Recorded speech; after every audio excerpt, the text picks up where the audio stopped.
पवित्रता ही ब्राह्मण जीवन की नवीनता है। यही ज्ञान का फाउंडेशन है। इस धारणा के लिए तो बाबा कई बार कहते कान खोल कर सुनो। सभी के कान खुले हुए हैं ना। यही शुरुआत है। अगर ये नहीं है ना तो आपने अभी तक शुरुआत की ही नहीं। आपका सारा पुरुषार्थ इसी पर होना चाहिए। क्रोध आदि किया तो कहेंगे कुछ घाटा पड़ा, लेकिन काम की चोट लगी तो कहेंगे सारा खेल खत्म। सांप सीढ़ी का खेल शायद मैंने पहले बताया हो, कितना अच्छा मैच होता है। आपने देखा कि 1 से 100 तक बीच में कहीं सीढ़ी है, कहीं सांप है, कहीं छोटा सांप, फिर बड़ा बड़ा। एक तो 99 पे जाके बड़ा सांप आता है जो सीधा 1 पे लेके रख देता है। यानी अगर ऊपर चढ़कर खा लिया तो 1% कमाई रह जाएगी, बस 1%। वो भी थोड़ा इतनी मेहनत की, चलो 1% तो यानी सत्युग में तो आ ही जाएगा, बाकी मिलना उलना कुछ नहीं उसका। ऐसे ऐसे इसको तो अजगर समझ लो। ये डंक नहीं मारेगा, ये तो खप कर लेगा।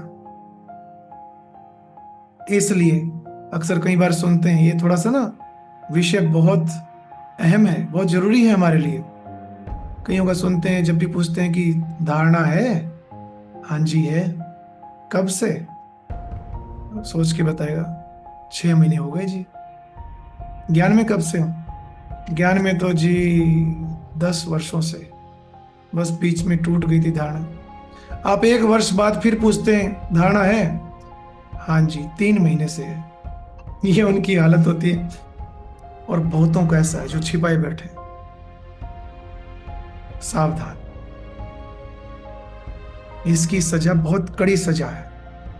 क्योंकि एक मुरली में है ना, अव्यक्त मुरली में, और ब्रह्मा बाप को इतनी गालियां जो खानी पड़ी इसी एक विषय के कारण। ये शूद्रों की वो पहचान है, अपवित्र और विस्मृति, बाबा को भगवान को भूले हुए। अब ब्राह्मण बने तो अब भी अगर हम ये कहें भूल गए, या कोई ये कहे कि गिर गए, तो ब्राह्मण है।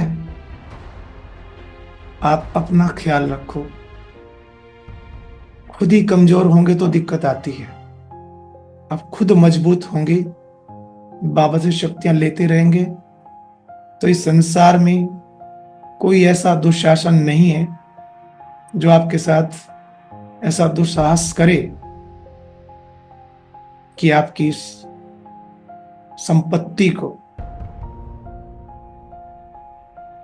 आपसे छीन सके।